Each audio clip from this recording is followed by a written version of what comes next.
اور جس دن امام علی مقام کی شہادت ہوئی تو اس دن جو آسمان سے بارش ہوئی وہ پانی کے قطرے نہیں تھے بلکہ خون کی بارش ہوئی۔ اور اس کتاب کے اندر موجود ہے، یہ کتاب لکھی ہے القول المتین فی امر یزید اللعین۔ اس کتاب کے اندر یہ واقعہ موجود ہے کہ آسمان سے جو بارش برستی تھی تو امام علی مقام کی شہادت کے بعد آسمان سے پانی کے قطرے نہیں گرتے تھے بلکہ خون کے قطرے نکلتے۔ اور پھر اس کتاب کے اندر موجود ہے کہ بیت المقدس کے اندر جہاں سے بھی کوئی پتھر کو اٹھاتے اور اس پتھر کے نیچے سے بھی خون کے چشمے جاری ہو جاتے اور تازہ خون نکلتا تھا، حتیٰ کہ ملک شام کے اندر بھی، اور جہاں کوئی پتھر کو اٹھاتے، کوئی اینٹ کو اٹھاتے تو اس کے نیچے سے خون کے فوارے نکلتے۔ امام علی مقام کی شہادت کے بعد صرف ایک دن نہیں، کئی دنوں تک آسمان سے خون کے جو قطرے تھے وہ لوگوں کے کپڑوں کے اوپر اور دیواروں کے اوپر جب صبح اٹھتے تھے تو لگے ہوئے ہوتے تھے، اور بارش برستی تو جب صبح اٹھ کے دیکھتے تھے تو بارش نہیں ہوتی تھی کہ خون ہی خون ہوتا۔ یہ امام علی مقام امام حسین رضی اللہ تعالی عنہ کی شہادت کے بعد کی یہ واقعہ ہے۔ اور جس وقت امام علی مقام امام حسین رضی اللہ تعالی عنہ کی شہادت ہوئی، حضرت عبداللہ بن عباس رضی اللہ تعالی عنہ فرماتے ہیں کہ میں سویا ہوا تھا، خواب کے عالم میں دیکھا کہ آقا علیہ السلام تشریف لائے، آپ کا چہرہ جو تھا وہ گرد آلود تھا اور آپ کے چہرے پر پریشانی کا عالم تھا، پریشانی کے آثار تھے۔ میں نے عرض کی یا رسول اللہ صلی اللہ علیہ وسلم کیا ماجرا ہے کہ آپ اتنے پریشان ہیں، آپ کا چہرہ جو ہے گرد آلود ہے؟ تو آقا علیہ السلام نے فرمایا اے عبداللہ، ابھی میں کربلا سے آ رہا ہوں، میرے حسین کو کربلا کے اندر شہید کر دیا گیا۔ یہ خواب مکہ کی سرزمین پر حضرت عبداللہ بن عباس دیکھ رہے ہیں، اور حضرت ام سلمہ رضی اللہ تعالیٰ عنہ نے خواب دیکھا کہ خواب کے عالم میں آقا علیہ السلام تشریف لائے۔ جب آقا علیہ السلام تشریف لائے تو آپ کی جو زلفیں مبارک تھی وہ بکھری ہوئی تھی، چہرہ گرد آلود تھا، اور آپ کے چہرے کے اوپر پریشانی کے آثار تھے، اور آپ کے ہاتھ کے اندر ایک خون کی بوتل بھی تھی۔ تو حضرت ام سلمہ رضی اللہ تعالی عنہ عرض کرتی ہیں یا رسول اللہ صلی اللہ علیہ وسلم یہ کیا ماجرا ہے؟ آپ کا چہرہ جو ہے گرد آلود ہے اور آپ کے چہرے پر پریشانی کے آثار ہیں، تو اس کی کیا وجہ ہے، ماجرا کیا ہے؟ تو آقا علیہ السلام نے فرمایا اے ام سلمہ، ابھی میں مقتل حسین سے آ رہا ہوں، میرے حسین کو کربلا کے اندر شہید کر دیا گیا ہے، اور یہ جو شیشی کے اندر خون ہے یہ امام علی مقام اور ان کے جو ساتھی تھے یہ ان کا خون ہے، میں ان کو جمع کر کے لے کے آیا۔ تو امام الانبیاء کے غلاموں، آقا علیہ السلام کو جتنا غم کربلا کے بعد شہادت امام علی مقام پر ہوا ہے، شاید کسی وقت بھی آپ کو یہ تکلیف اور پریشانی نہ پہنچی ہو۔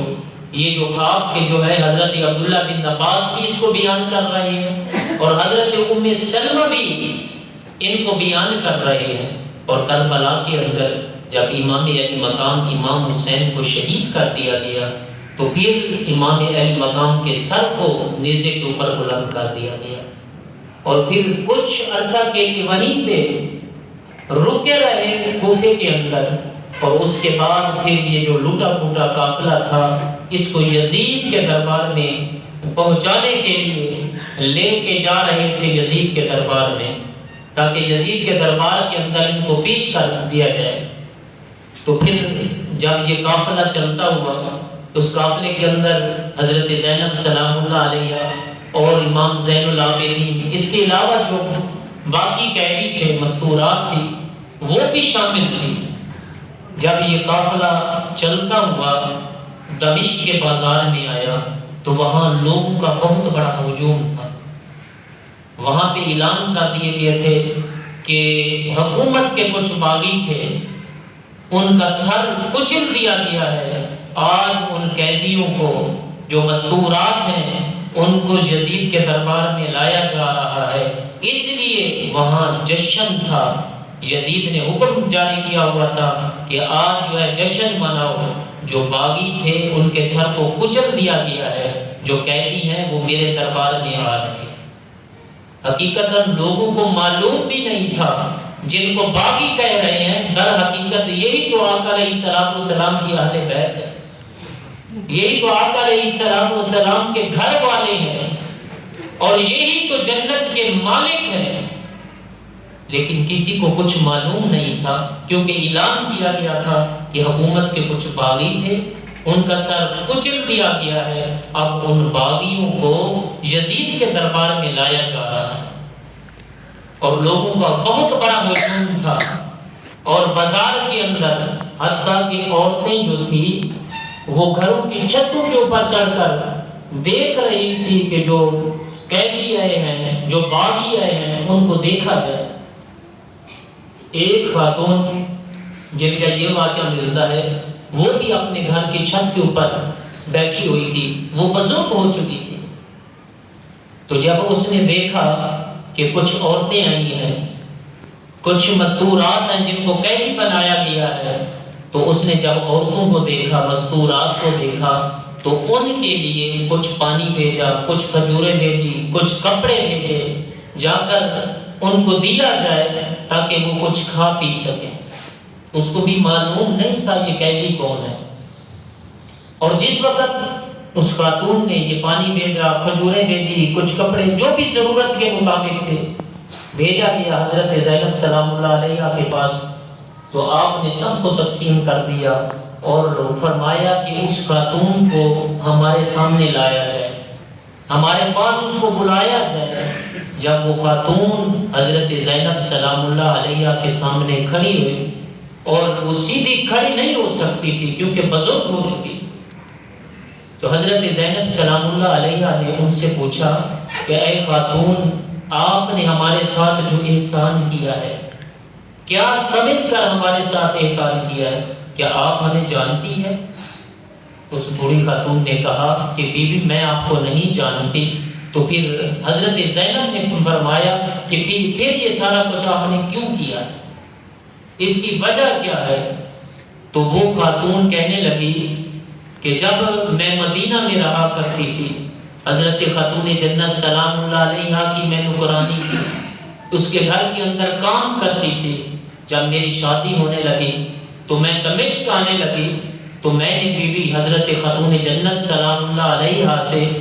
عرض کی کہ اے بی بی آپ کوئی مجھے نصیحت ہی کر دیں۔ تو آپ نے مجھے فرمایا کہ بیٹی جب بھی کوئی قیدی دیکھنا، ان کے ساتھ اچھا سلوک کرنا، ان کے ساتھ احسان کرنا۔ میں تو اپنی بی بی خاتون جنت سلام اللہ علیہ کی اس نصیحت پر عمل کیا ہے، تو مجھے اور معلوم نہیں ہے کہ آپ کون ہیں، کہاں سے آئے۔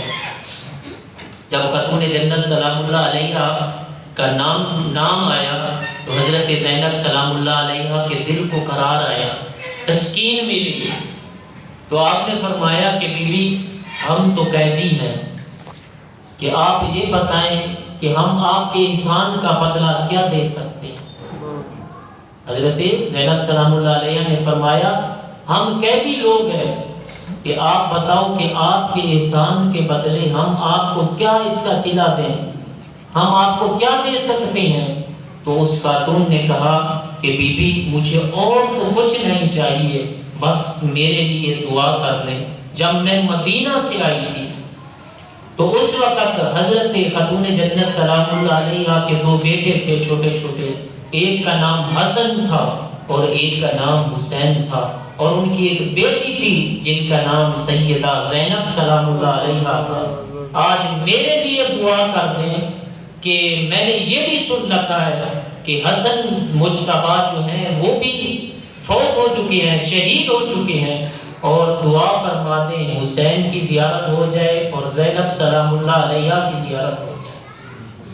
جب یہ بات کی تو حضرت زینب سلام اللہ علیہا نے فرمایا کہ اے خاتون، آپ کی دعا جو ہے وہ قبول ہو چکی ہے، جو سامنے سر نیزے پر ہے یہ حسین کا ہے، اور میں جو سامنے کھڑی ہوں میں زینب ہوں۔ جب یہ بات اس خاتون نے سنی تو اس وقت وہ بڑے جوش میں آ گئی۔ اس نے کہا بی بی میں آپ کو جانتی نہیں ہوں کہ آپ کون ہیں، ذرا ہوش سے بات کریں۔ اور زینب اور دمشق کے بازار میں یہ کیسے ہو سکتا ہے؟ اگر زینب بازار میں آئے تو قیامت نہ آ جائے گی۔ تو حضرت زینب سلام اللہ علیہ نے فرمایا بی بی تھوڑا قریب ہو کر دیکھ، زینب بازار میں آ گئی ہے لیکن قیامت نہیں ہے۔ اور پھر روایت میں ملتا ہے کہ وہ خاتون نے جب زینب سلام اللہ علیہ کو پہچانا تو وہیں پہ اس نے رب کی بارگاہ میں عرض کی یا باری تعالیٰ اگر زینب سلام اللہ علیہ نے بازار میں آنا تھا تو اس سے پہلے میں مر کیوں نہیں گئی۔ اور وہیں پہ وہ عورت گری اور اس کا جو سر تھا وہ زینب کے قدموں میں تھا اور اس کی روح قفس انسری سے پرواز کر رہی۔